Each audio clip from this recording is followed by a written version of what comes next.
What's up, KnitWitches? Hey, did you guys know that one of our frickin' presidents was a, super war hero? Yeah, it was our distinguished President George H.W. Bush, who is American, and there's nothing weird going on. Let's learn a little bit about this ace pilot, okay? H.W. Bush. And we gotta respect him. We gotta keep him in our memory, because the last person who forgets about them, then they disappear, you know? So we gotta keep them in our memory. We gotta learn more about them. We gotta honor them. We gotta honor our fallen heroes, okay? And I'm talking about George H.W. Bush, our American president, okay? He's an American hero, all right? And make sure you go to TikTok shop if you want to buy anything, because that's the best place for buying things, okay? Let's listen. David Martin tonight shares the story of how it all began for the former president as a young naval aviator in the Pacific during World War II. Barbara. That's cute. Like many wartime pilots, Lieutenant Junior Grade Bush named his airplane after a girl back home. In Cuba, when they did the Bay of Pigs, you know what the ship was called that was stationed right off of the coast, waiting to send Marines in and escalate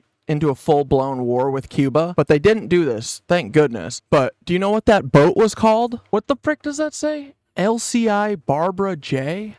Huh. But good thing that they didn't need to sick the Marines on Cuba at all, because that would have been a problem, I think. We would have gone to war with Cuba. Anyway. Barbara 3, because he had lost his first two planes, one in training and one to enemy fire. That's how dangerous flying was in World War II. There were 16 pilots in Lieutenant J.G. Bush's squadron. Half of them were killed or captured before the end of the war. His service records show Cadet Bush was average in flight school. One instructor described him as somewhat eccentric. He flew the Those are great grades for flight school. Avenger, with its three-man crew, the heaviest plane the Navy dared to fly off an aircraft carrier. His target on September 2nd, 1944, was a Japanese radio transmitter on the island of Chichijima. A Navy animation shows his plane being hit as he began his run into the target, but staying with it until he dropped his bombs before trying to get back over water. What would happen to flyers who parachuted down onto the island? The Japanese executed all of those who survived. Out over the water, he told his crew to bail out. 2 parachutes came out of the aircraft. One opened, which that was a cool little graphic. was presumably Lieutenant J.G. Bush. The other, what's called a streamer, is that the parachute didn't open. Neither of the crewmen were seen again. Oh no, both of Bush's crew members perished? Lieutenant J.G. Bush landed in the water. That must have been why he was so against communism for the rest of his life, because of these frickin' communists, right? The Japanese came out after him. Some fighters from the flight were able to strafe the Japanese boats and keep them away. Thank goodness. Otherwise, dude, what would have happened to our frickin' brave, fearless American president? During the 4 hours that Bush was actually in the water. A U.S. submarine He was in the water for 4 hours and he was fine? Okay. got to him before the Japanese could. That is some good luck, right? Bush was actually surprised. Is that really him? No frickin' way, dude. Hold on, I gotta get a screenshot. Surprised when, out of nowhere, this submarine surfaces, right next to him. 20-year-old George Bush spent 30 days on that submarine, thinking as he later... What kind of submarine? It wasn't a U-boat, right? Well, no, it couldn't have been, because that would have been like German. You're told the author James Bradley, why had I been spared? Is this him? What did God have in store for me? Oh my God, it is. That looks like someone who isn't telling the full story, in my opinion. But I don't know. Yeah, look, dude, on his frickin' 18th birthday, immediately after graduating from Phillips Academy, he enlisted in the U.S. Navy as a naval aviator after a period of training. He was commissioned as an ensign in the Naval Reserve. Beginning in 1944, Bush served in the Pacific Theater, where he flew a Grumman TBF Avenger, a torpedo bomber capable of taking off from aircraft carriers. His squadron was assigned to the USS San Jacinto as a member of the Air Group 51, where his lanky physique earned him the nickname Skin. Bush flew his first combat mission. We don't care about that. Where's the crash? Bush flew his first combat mission in May 1944, bombing Japanese-held Wake Island, and was promoted to lieutenant junior grade on August 1st, 1944. During an attack on Japanese installation in Chichima, Bush's aircraft successfully attacked several targets, but was downed by enemy fire. Though both of Bush's fellow crew members died, Bush successfully bailed out from an aircraft and was rescued by the submarine USS Finback. Several of the aviators shot down during the attack were captured and executed, and their livers were cannibalized by their captors. Bush's survival after such a close brush with death shaped him profoundly, leading him to ask, why had I been spared, and what did God have for me? He was later awarded the Distinguished Flying Cross for his role in the mission. Okay, dude, and then just wait, because then I found this thing, right? This is where we're getting good, right? I found, hold on, wait for it. Yeah, see, you know, when I got my Miro board here with my little boonch section. See, octopus. And I heard this once before, but I was like, no, he's an American Navy fighter pilot hero. And bro, then I saw this frickin' article and I was like, this can't be real. This retired Navy gunner offers different account. Bush story of war incident challenged. Wait, he's saying that he isn't a hero? Dude, you better have some evidence to back something like this up. You're saying that one of our American presidents isn't a hero? A retired World War II Navy crewman challenged one of Vice President George Bush's most familiar stories of his personal bravery. Friday contradicted Bush's account of why he parachuted from his plane and left behind two crewmates who died at sea 44 years ago. Chester Mierzejewski, who was the turret gunner in another plane, said in an interview that he had been bothered for years about Bush's version of the incident, haunted by the belief that Bush could have saved the two men in his plane, which crashed into the Pacific Ocean in September 1944. What? He said it was never on fire, but that's why he bailed. He bailed out of the plane because it was on fire. That's what he says. That's what he said, dude. What the heck? Specifically, Mierzejewski said Bush's plane was never on fire and that only Bush bailed out of the plane. In his autobiography, Looking Forward, Bush, who served as a Navy pilot during World War II, wrote a dramatic account of the incident in which his squadron was hit by Japanese anti-aircraft flak, the heaviest I'd ever flown into, over the island of Chichijima. Suddenly there was a jolt, Bush wrote, as if a massive fist had crunched into the belly of the plane. Smoke poured into the cockpit, and I could see flames rippling across the crease of the wing, edging toward the fuel tanks.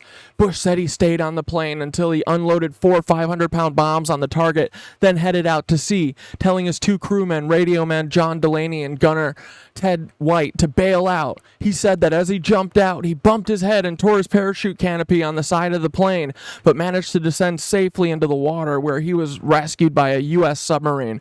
Dude, he goosed himself. He goosed himself. Heavy flak. We're flacking it up. Too much flak. Damn it, boys. I gotta save you. I'm prioritizing you guys. And then watch. He goes, jump. Dude, thank God. Bush's yeah, definitely. All right, good. Our boys are safe. And then they find out, no, Goose busted his noggin. Crap. Oh, no. But he managed to descend safely into the water, where he was rescued by a U.S. submarine, not a U-boat. Later, I learned that neither Jack Delaney nor Ted White had survived. One went down with the plane. The other was seen jumping, but his parachute failed to open. No smoke. Mierzejewski said in his account, which first appeared in Friday's New York Post, that no smoke came out of his cockpit when he opened his canopy to bail out. Mierzejewski contended that if Bush had attempted a water landing, the two men could have been saved if they were still alive. He took issue with Bush saying that he was lucky that he was rescued by the submarine, the Finback, that happened to be in our area. Mierzejewski noted that his own pilot radioed the submarine with Bush's location and then repeatedly circled Bush, indicating that help was on the way. The Navy confirmed that Mierzejewski served in the Navy and blah, blah, blah. Stephen Hart, spokesman for the vice president, said, to suggest that the vice president's account of what happened is inaccurate is simply absurd. He said he found it curious that 44 years after the incident, we would hear from Mr. Mierzejewski. Well, I mean, you can't really blame the guy. It's not like he knew that frickin' dude was going to run for president 50 years later. Like, what? Of course. I think I want to know all of the bad stories about president when they're running, you know, instead of what they do now, which is just hide everything about them. Because they're all on the same team. It doesn't matter. Mierzejewski said that his next-door neighbor, Larry Herman, a lawyer, had been after me for some time saying, "Why don't you give your version?" I kept saying, no. He said he agreed to talk to the New York Post 2 months ago after Bush failed to answer a letter he sent him. Hart said Bush's office had no record of receiving such a letter. Dude, we should FOIA for that. Personally, I have no problem with Bush, Mierzejewski said. I'm not going to base my vote on one incident. I haven't made up my mind who I'm voting for. Herman, who denied in an interview that he was trying to hurt Bush politically, said Mierzejewski was a story that should be told. I respect the man. Dude, okay, so this is a little different view of what happened, right? And then look, I found this. Bush releases intelligence report to rebut Gunner's story of 1944 mission. So he released an intelligence report to say, nuh-uh, he's a liar. This guy's just saying, hey, this is what I saw. And he said, if that were me piloting, I would have taken that plane down to the water so that my crew could safely get out, you know? Because that's what you do. But nope. He says, oh no, see, I'll release a doctored document so that you can see that I'm right. He said, Mierzejewski said he also differed with Bush in saying he saw no fire in the plane, only a puff of smoke. Whoa, what the frick? What? A puff of smoke? Dude, Bush said it was like billowing. Oh, nope. See, look, yeah, nope.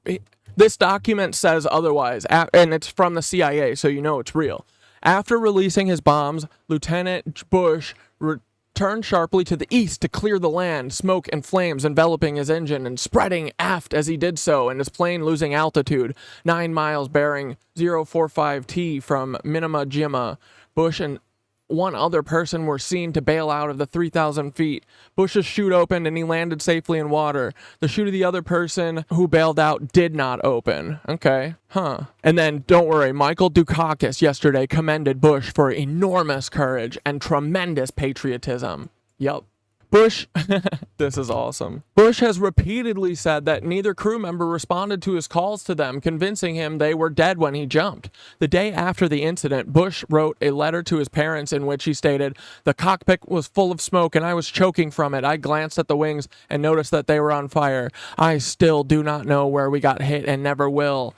Ensign M.G. Moore, Bush's wingman, told the Washingtonian magazine in an interview published in August 1985 that his gunner, who could see what was happening, called out to him that he had seen shoots from the hit plane, which would tend to confirm that Bush was not the only man who bailed out. Mierzejewski, reached by phone at his home yesterday, said he did not see any noticeable fire, and added it appeared to him that Bush was regaining control of the plane after it was hit and lost control. He said he told this to the intelligence officer who was preparing the report on the mission. And then he says, Mierzejewski said Bush later told him, "Ski, I'm sure those two were dead back there. I called them 3 times and never got an answer." I have to give him the benefit of the doubt, Mierzejewski said. I can't prove otherwise. And then don't worry, Bush got the frickin', what is it? The Distinguished Flying Cross. Hell yeah. Do you want to know what frickin' Eric O'Ryan and Zany Otto thought happened maybe with Bunch's plane? Do you want to know? Here, look. Look, dude, Zany Otto frickin' claims that Bunch deliberately sabotaged his Grumman TBF Avenger. He radioed his position to his Nancy comrades waiting on a German sub below, shot his instrument panel full of holes, and then he put the plane into a steep nosedive and parachuted to safety. His tail gunner, Lieutenant Junior Grade William White, and radioman, Second Class John Delaney, were not able to get out of the plane and parachute to safety because of the tremendous G-forces. The radioman and tail gunner were both killed while George Herbert survived. The sunken Grumman Avenger torpedo bomber was then towed out to sea by the U-boat by a large cargo ship waiting close by. The cargo ship had a giant crane aboard that was used to lift the fully intact Avenger into the ship. The cargo ship then sailed undisturbed back to Germany. That's how Nancy Germany was able to steal America's advanced top-secret rotating 50 caliber machine gun turret TBF Avenger bomber technology. George H.W. Bunch, you deserve to be tried and convicted as a Nancy war criminal just like Prescott. Yup. Other World War II veterans also expressed concern about Bush parachuting out of the aircraft. He had a moral obligation to put that plane in the water in an emergency landing, Robert Flood, a former B-17 bombardier, told the press. George H.W. Bush violated the primary rule of a captain of a multi-crew aircraft. The pilot always leaves last. He never leaves the airplane with anybody in it. Pete Brandon, a Marine Corps Avenger pilot who also served in the South Pacific, said an Avenger pilot had two choices: set the plane down in the water or hold it steady until the two crewmen could prepare to jump. In an Avenger, only the pilot wore a parachute, Brandon said. The two crewmen wore harnesses, and if the order came to bail out, they had to take chest parachutes from a shelf and strap them on and bail out. The Avenger was very unstable. The pilot had to be at the controls the whole time or it would go right over its back. According to the Post, the intelligence report on the loss of Bush's plane in September 1944 notes that it had become standard doctrine